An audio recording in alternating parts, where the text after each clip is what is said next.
অভ্যুত্থানে শহীদ পরিবারকে কোটি টাকা দেওয়ার দাবি।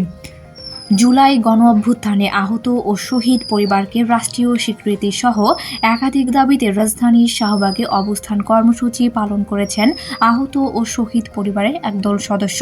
মঙ্গলবার বেলা 12টা থেকে এই কর্মসূচি চলছে। কর্মসূচি থেকে আন্দোলনে আহত ও নিহতদের বিষয়ে সরকারের যে কোনো আলোচনা ও সিদ্ধান্ত গ্রহণে আহত ও শহীদ পরিবারগুলোর প্রতিনিধিত্ব নিশ্চিত করা, আহত ও নিহতদের রাষ্ট্রীয় স্বীকৃতি প্রদান, রাষ্ট্রীয় খরচে দেশে বিদেশে সুচিকিৎসা নিশ্চিত করার পাশাপাশি প্রয়োজনীয় আজীবন চিকিৎসার খরচ বহন করা, হত্যাকাণ্ডে জড়িতদের দ্রুত বিচার নিশ্চিত করার দাবি জানানো হয়।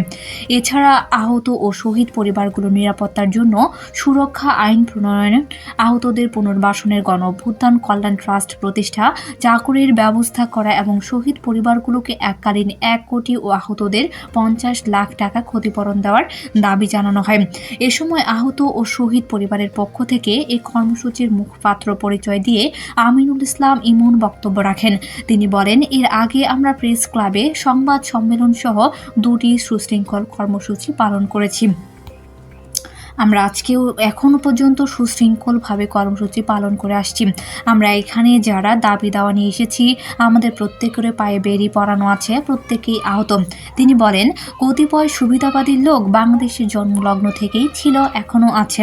আমরা যুদ্ধ করেছি, যুদ্ধের ময়দানে সম্মুখ সারির যোদ্ধা ছিলাম, যার কারণে আমাদের গুলি লেগেছে, আমরা আহত হয়েছি, আমাদের ভাইরা শহীদ হয়েছেন।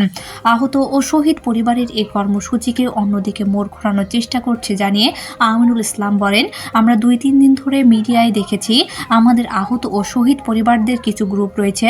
সেই গ্রুপের এক শ্রেণীর সরকারের আশেপাশে থাকা মোস্তফা সরওয়ার ফারুকের মতো আওয়ামী লীগের দালালের ছত্রছায়ায় থাকা কিছু লোকজন সম্মুখ সারির আহত যোদ্ধা ভাইদের আহত লীগ বলে এই কর্মসূচিকে অন্যদিকে মোড় ঘোরানোর চেষ্টা করছে। অন্তর্বর্তী সরকারের উদ্দেশ্য করে তিনি বলেন, আমরা এই সরকারেরই একটি অংশ, আমাদের বিব্রতকর অবস্থায় ফেলবেন না, আমাদের আহত লীগ বলবেন না। আমাদের যারা আহত লীগ বলবেন তারা নিজেরাই আওয়ামী লীগের দোসরদের মতো আস্তাবলে নিক্ষেপ করেন।